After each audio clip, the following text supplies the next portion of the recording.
শহীদ president Zia Rahman আমার কাছে একজন অনন্য পুরুষ, ক্ষণজন্মা পুরুষ, যে তিনি মুক্তিযুদ্ধের ঘোষণা দিয়ে যুদ্ধ শুরু করেছিলেন। BNP is a party of liberal democracy. Zia Rahman সাহেব এমন একজন পুরুষ ছিলেন, একজন মানুষ ছিলেন, এমন একজন দেশপ্রেমিক ছিলেন, যিনি দেশের প্রয়োজনে যাকে কেউ চিনত না, যাকে অখ্যাত মেজর বলেও আপনার আমেরিকারা তাকে বিদ্রুপ করত, সে অখ্যাত মেজর হঠাৎ করেই যখন গোটা দেশের মানুষ প্রত্যাশা করছিল যে একটা ঘোষণা আসবে, যুদ্ধের জন্য ঘোষণা আসবে তাদের নেতার কাছ থেকে, সেটা যখন না আসলো না, তখন এই অখ্যাত মেজর হঠাৎ করেই চট্টগ্রাম থেকে পাকিস্তানের বিরুদ্ধে বিদ্রোহ ঘোষণা করলেন, যুদ্ধ ঘোষণা করলেন।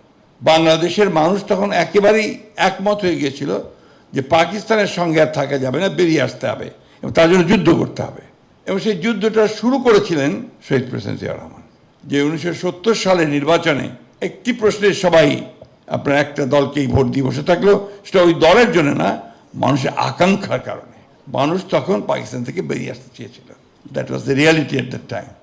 এবং যেটার নেতৃত্ব দিলেন শহীদ প্রেসিডেন্ট জিয়া রহমান। আমি মুক্তিযুদ্ধের সঙ্গে সম্পৃক্ত ছিলাম একজন সংগঠক হিসেবে। খুব কাছাকাছি মুক্তিযুদ্ধকে দেখেছি, ভয়াবহতা দেখেছি কিভাবে পাখানাদের বাহিনী গ্রামের পর গ্রাম জ্বালিয়ে দিয়েছে, কিভাবে হত্যা করেছে, কিভাবে নারীদের উপর নির্যাতন করেছে, এটা খুব কাছে থেকে দেখা। সেই কারণেই ওটাকে ঠিক কখনোই ক্ষমা করতে পারি না। যে কারণে 1971 সালের যুদ্ধ সঙ্গে আর অন্য কোনো কিছুকে মেলাতে পারি না। আর সেই কারণেই শহীদ প্রেসিডেন্ট জিয়া রহমান আমার কাছে একজন অনন্য পুরুষ, ক্ষণজন্মা পুরুষ, যে তিনি মুক্তিযুদ্ধের ঘোষণা দিয়ে যুদ্ধ শুরু করেছিলেন। শহীদ প্রেসিডেন্ট জিয়া রহমান যে সবচেয়ে বড় কাজটি করেছিলেন, বাংলাদেশের এই ভূখণ্ডের এই মানুষগুলোকে একটা স্বকীয়তা দিয়েছিলেন, পরিচিতি দিয়েছিলেন, আইডেন্টিটি দিয়েছিলেন।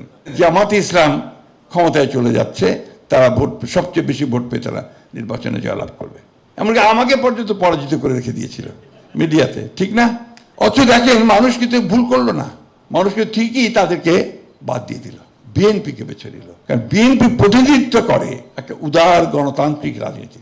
আমি সবসময় যে কথাটা বলি, জোর দিয়ে বলি, যে BNP is a party of liberal democracy. আমরা উদার গণতন্ত্রে বিশ্বাস করি, সেই উদার গণতন্ত্রকে আমরা প্রতিষ্ঠিত করতে চাই। আমরা এখানে অন্য কোনো বিভাজন সৃষ্টি করতে চাই না। বাংলাদেশ যে কারণে সৃষ্টি হয়েছে সে কারণেই আমরা আরো জোর দিয়ে আমরা সেই দেশকে প্রতিষ্ঠিত করতে চাই।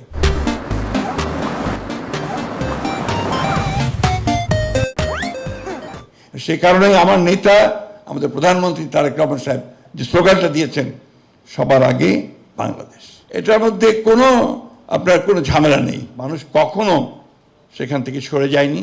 তারা বাংলাদেশকে হেফাজত করার জন্য সব সময় উঠে দাঁড়িয়েছে, যেমন জুলাইয়ে 24-এ আবার উঠে দাঁড়িয়েছে এবং বাংলাদেশকে আবার নতুন করে একটা শুরু করবার সুযোগ সৃষ্টি করে দিয়েছে।